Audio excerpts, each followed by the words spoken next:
लंगोटी नाठ्याळाची काठी देऊ माथा.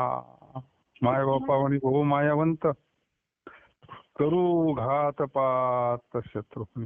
अमृत हे काय गोड आम्हा पुढे विष ते बापुढे कडू किती तुका म्हणे आम्ही अवघेची गोड. जया पुरे कोड त्याचे परी. देवाधिदेवा जगत्रय जीवा परेशी केशवा विनंती माझी. माझी वाणी तुझे वर्णी गुण नाम ऐशिरी प्रेम काही कळा. नमो सद्गुरु तुकया ज्ञान दीपा. नमो सद्गुरु सच्चिदानंद रूपा. नमो सद्गुरु भक्त कल्याण मूर्ती. नमो सद्गुरु भास्करा पूर्ण कीर्ती.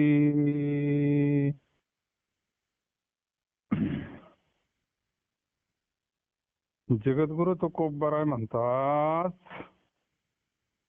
आम्ही विष्णुदास कसे. साधूचं लक्षण लीनता, दया, क्षमा, शांती तेथे देवाची वस्ती. कारण साधूचं संतांचं अंतःकरण कसं असतं, मृदू. मृदू सभाय नवनीत. तूप नवनीत तूप असं गावरान तूप हाताला लागत ना, असं टोचत ना. हो.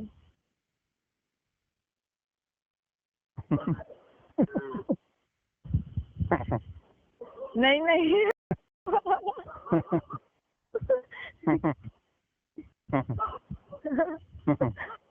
तुपाची गाठच पडेल दिसत नाही तर काय. पडली. तसं अंतःकरण असतं ते. दृष्टांत आहे तुपाचा. हो तूप कसं मऊ असतं, हो. मृदू. नवनीत म्हणजे तूप. तितकं लोण्यासारखं अंतःकरण असतं साधूचं. हो. म्हणून म्हणले आम्ही विष्णुदास मेना ही पेक्षा मऊ. मेना मऊच असतं ना. हो. ते मधापासूनच तयार असतं. मध जसा मऊ असतो तसं मग मेना बी मऊच असतं. हो. दृष्टांत म्हणून सांगितलं, आम्ही विष्णुदास कसे मेनाईपेक्षा मऊ आहोत. आणि जर मग तसं आम्हाला काही प्रसंग आला तर वज्रापेक्षा कठीण आहोत. वज्र म्हणजे इंद्राच्या हातामध्ये जे वज्र आहे ना, हो. कोणाला फेकून मारलं होतं ते.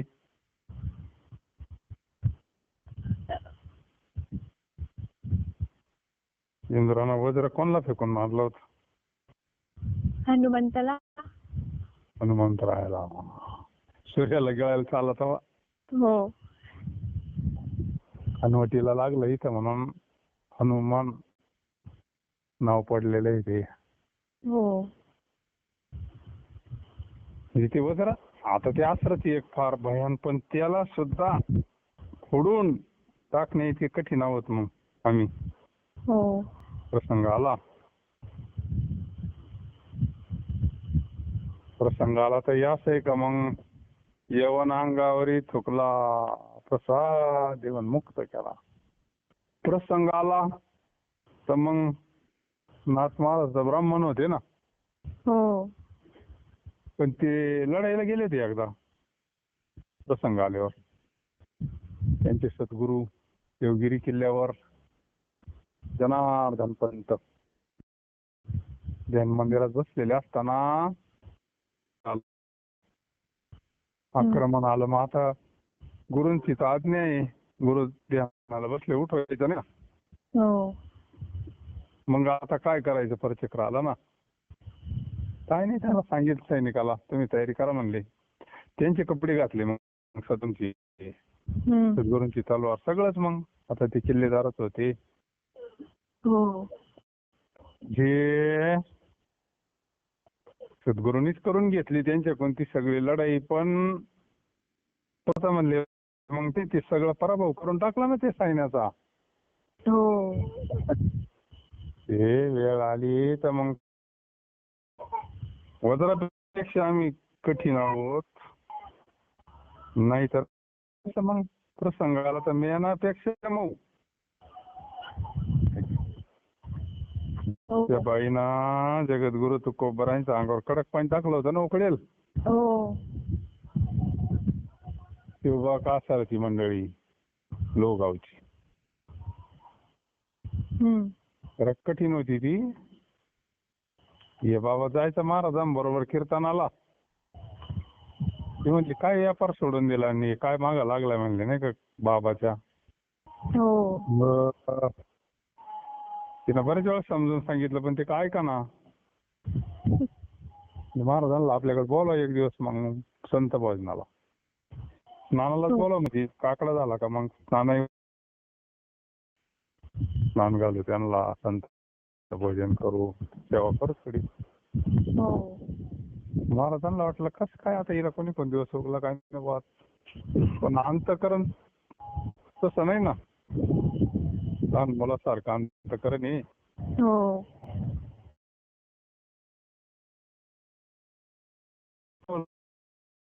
हिनं अगोदरच काय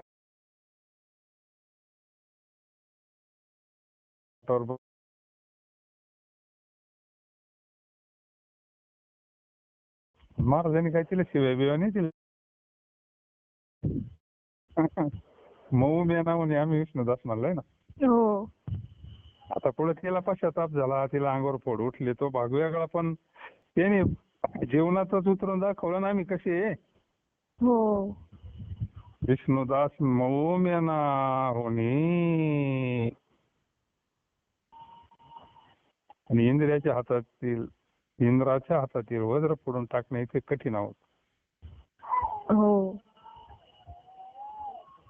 आम्ही देहबुद्धीने मरून आत्मस्थितीने जिवंत आहोत. आता ही भाषा कळणं तर अवघडच आहे ना. जर हातात नसता अनुग्रहाचा तर हे चरणच कळायचं नाही महाराजांचं. ज्याला देह वेगळा आहे आत्मा वेगळा हे माहिती नाही त्याला काय मिळ काही नाही. देहबुद्धी काय असती, आत्मबुद्धी काय असती, आपलं स्वरूप काय. देहबुद्धीनं मेलेलो आहे आम्ही म्हणले. हो म्हणूनच त्यांनी ते काही देहाला त्रास झालाय ना म्हणले. आता पांडुरंगाची प्रार्थना केल्यावर कोबारायला नाही काही झालं, पण हे देहावर आघात आहे मला काहीच नाही म्हणले. मी आत्मस्वरूप आहे ना, हो मी ब्रह्मरूप आहे, आत्मस्वरूप आहे. गजानन महाराजांनी नाही का तो पलंग पेटावला होता, हो त्यांना कुठं काय झालं काहीच नाही झालं.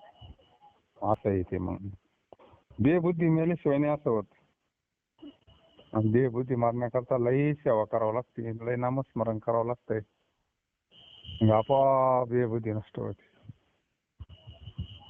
दौलेकर महाराज 1 वर्ष गुरूंची सेवा केली. कधी कधी मारायची माणसात एखाद काही बोलायचे का देहबुद्धी नष्ट झाली पाहिजे, अभिमान नष्ट झाला पाहिजे.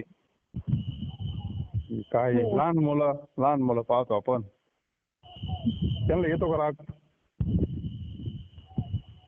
राग येत नाही त्यांना. नाही तसं झालं पाहिजे. देह बुद्धीने आम्ही मरून आत्मस्थितीने जिवंत आहोत. म्हणजे आम्ही शिवस्वरूप आहोत, आम्ही आत्मरूप आहोत. थोडक्यात ज्ञान म्हणजे मुक्ताबाई आणि अज्ञान म्हणजे ज्ञान म्हणजे मुक्ताबाई आणि अज्ञान म्हणजे कोण?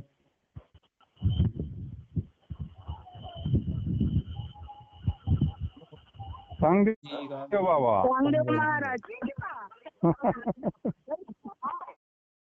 चांगदेव महाराज ज्ञानी झाले नंतर ते पण अगोदर मग देहबुद्धीवरच होते ना. हे मृत्यू पुढे लोटत होते, म्हणजे त्यांना देहाच्या मृत्यूचीच भीती होती ना. हो. आत्मा का मरतो का? नाही. ज्याची भीती होती ते बुद्धीवर होती ना. हो. मग ज्या वेळेस त्यांना मुक्ताबाईनं अनुग्रह दिला, तेच म्हणतात ना मग, आधी जन्म आलो आणि गुरुपुत्र झालो मुक्ताईचा. हो. नामदेव महाराज म्हणजे ते आता काय झाले मग, ज्ञान. या चरणाप्रमाणे झालं ना. हो. आम्ही देहबुद्धीने मरून आत्मस्थितीने जिवंत आहो.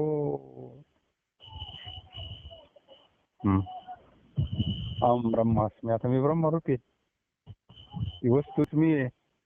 आता देहाचा आणि माझा संबंध काय, फक्त राहतोय त्याच्यात म्हणून, साधन म्हणून. देह संबंधाने निद्रिस्त असून आत्मसंबंधाने जागी आहोत. साधू आतमध्ये जागा असतो, बाहेर झोपलेला असतो नाही का. हो. झोपलेला म्हणजे देहाच्या संबंधाना बरं का. हो. स्वरूपाच्या ठिकाणी जागा असतो, चिंतनाच्या ठिकाणी जागा असतो. त्या बाकीच्या गोष्टी त्याला काही घेणं नसतं.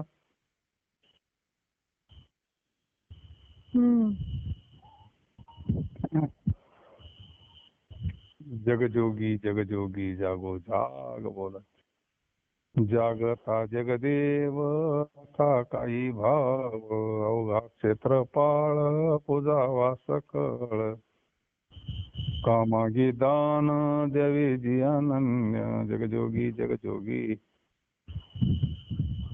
पैसे घरात घरकुल केले, काय ना ते आत बाहेर निघेले. म्हणजे साधू आत्मस्वरूपाच्या ठिकाणी जागा असतो, अनुसंधानात असतो, कायम चिंतनात असतो. देहाच्या कर्माबद्दल संबंधाबद्दल तर तिकडे त्याचं लक्ष नसतं. म्हणून त्याला त्या संबंधानं म्हणलं, देह संबंधाने निद्रिस्त असून आत्मसंबंधाने जागी आहोत. मग गवळणींची काय अवस्था आहे, मै भोली घर जाणे बाट, गोरस बेचेने आई हाट. म्हणजे बाहेरचा झोपेलच आहे ना. हो. तिला जर रस्ता कळला ना घरी जायचा, बाजारवरून घरी जायचा रस्ता कळत नाही असं होतंय का कधी आपल्याला? नाही नाही. चुकीन पण तेवढा नाही चुकायचा. आपण त्या स्थितीत आहे अजून. ती म्हणती मै भोली घर जाणे बाट, गोरस बेचेने काना रे मन. आज जागी आहे पण बाहेर निघलेली आहे. याती कुळ माझी गेली विसरवणी, स्त्री रंगा वाचून आणून किती शिकवाल माझा वेळ गेला.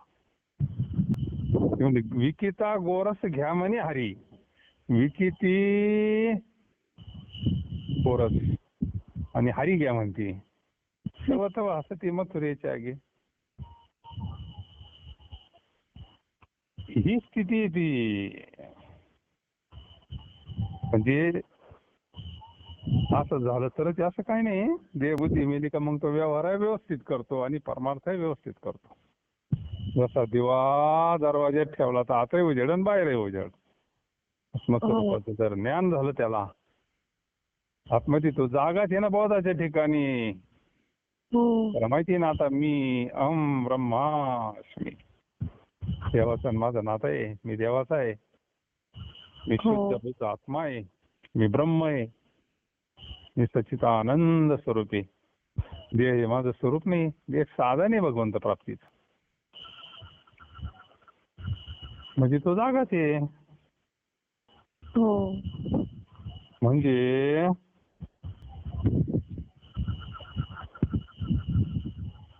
देह संबंधाने निद्रित असून आत्मसंबंधाने जागे आहोत. तुकोबराय म्हणतात, जो ज्या वेळेला जो आमच्या जवळ मागेल ते त्या वेळेला त्यास आम्ही देऊ.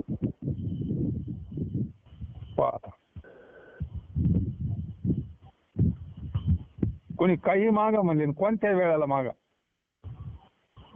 आपल्याकडे असले देव पण नसले काय देणार. संत हे कोणत्याही क्षणी कधीही त्याला काय बा असं काही अभ्यास करावा लागतो आणि मग सांगा त्या असं नसतं ते.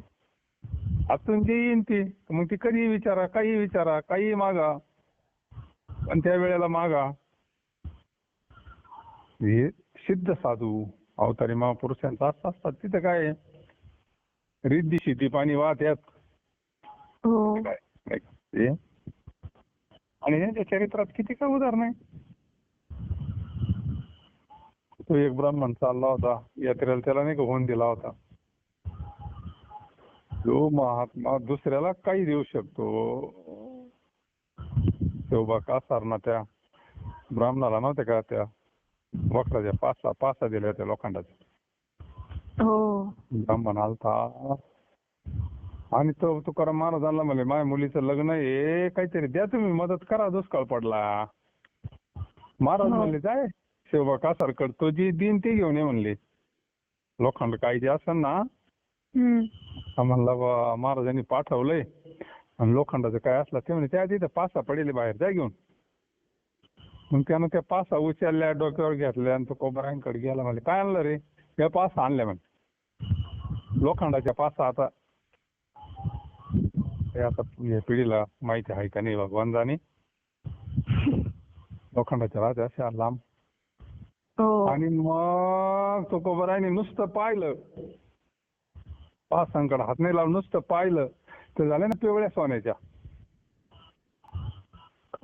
त्यांच्या जीवनात चरित्रात प्रसंग आहेत ना.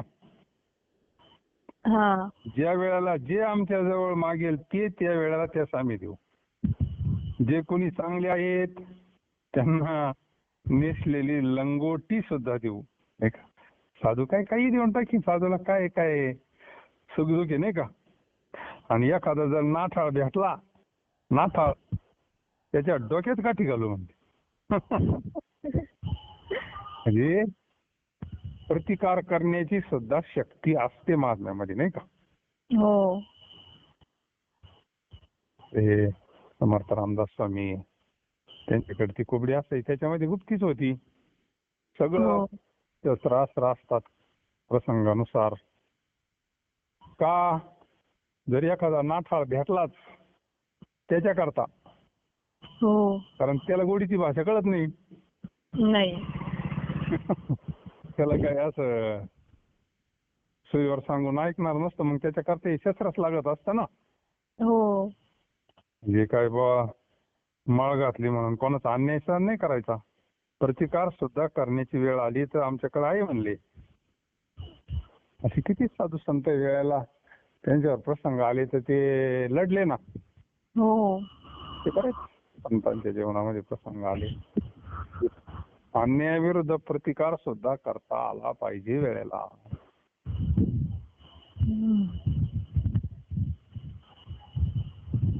जे कोणी चांगले आहे त्यांना मग आम्ही पार लंगोटी देऊ. म्हणजे स्वतःचे काही देऊ, स्वतःची लंगोटी देऊ म्हणले. बाकीचं काय म्हणले नाही का. काही मागू द्या. नाहीतरी काय सगळं भगवंताच आहे. आपण कोणाला देतो म्हणजे काय लय आपलं थोडंच. आपण व्यवहारिक ठीक आहे, व्यवहारापुरतं आपण खरं सगळं याच आहे नाही का. मला की आपल्या आपण त्याच्याकडे कामाला समजायचं काही दिवस इथं.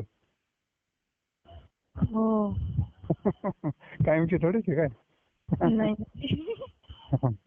एखादा माणूस कामाला असतो नोकरीला कॅशियर, मग तो कायमचा थोडाच असतो का.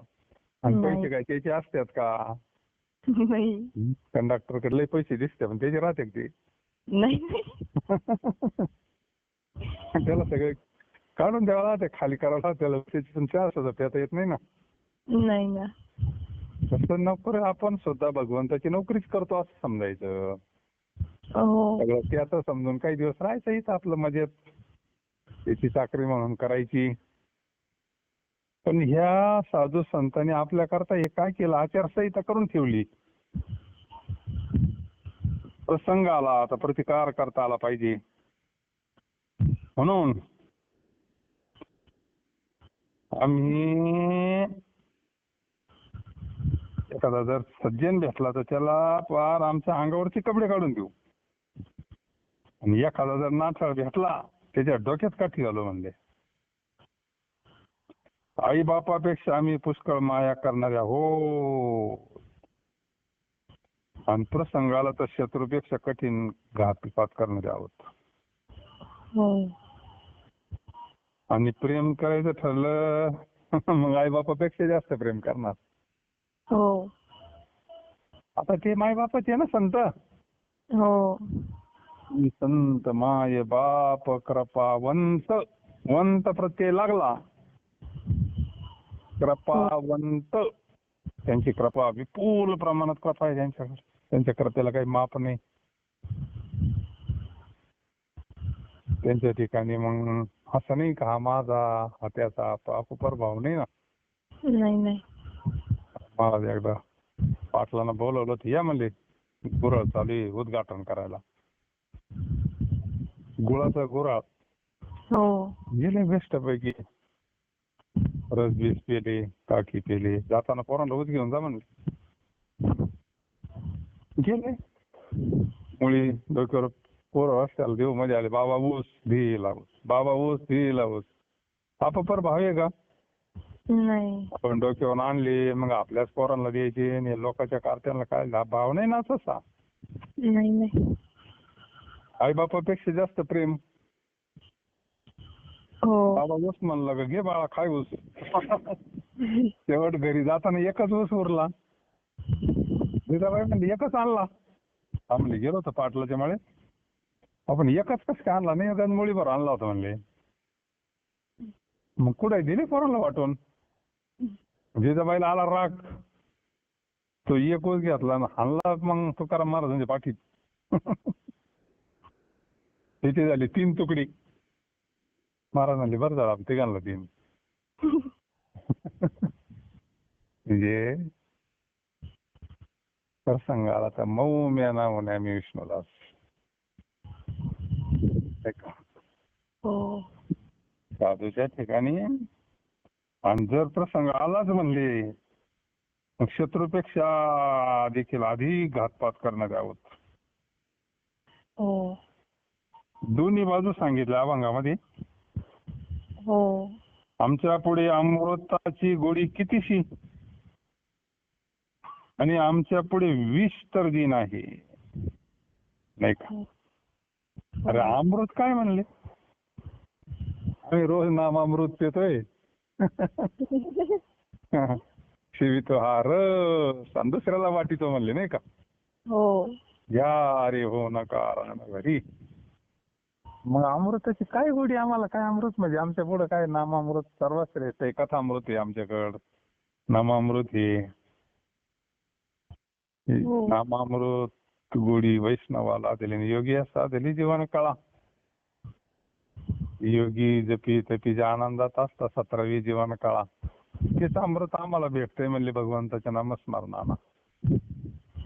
अमृता रुनी गोड नाम तुझे देवा मन माझे केशवा का पाण्याची. अमृतापेक्षा गोड नाम आहे ना. हो. त्याच्यामुळं महाराज म्हणजे आमच्या पुढे अमृताची गोडी म्हणजे काय.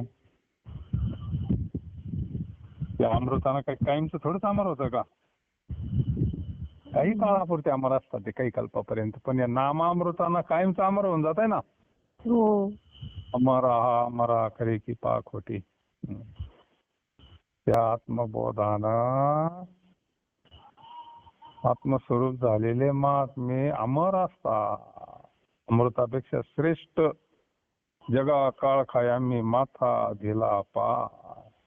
मरण माझे मरून गेले मज केले अमर. अमर कोणा केलं.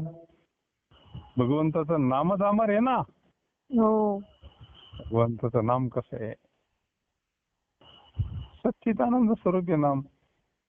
हो. आणि आमच्या पुढे अमृताची गोडी कितीशी आणि आमच्या पुढे विष तर दिन आहे. आता विष जरी दिलं संतांना पण विष काही करीत नाही ना त्याला. मीराबाईला विषच दिलं होतं ना. हो. मीराबाईला काही झालं का. नाही. विष का प्याला राजाजीने भेजा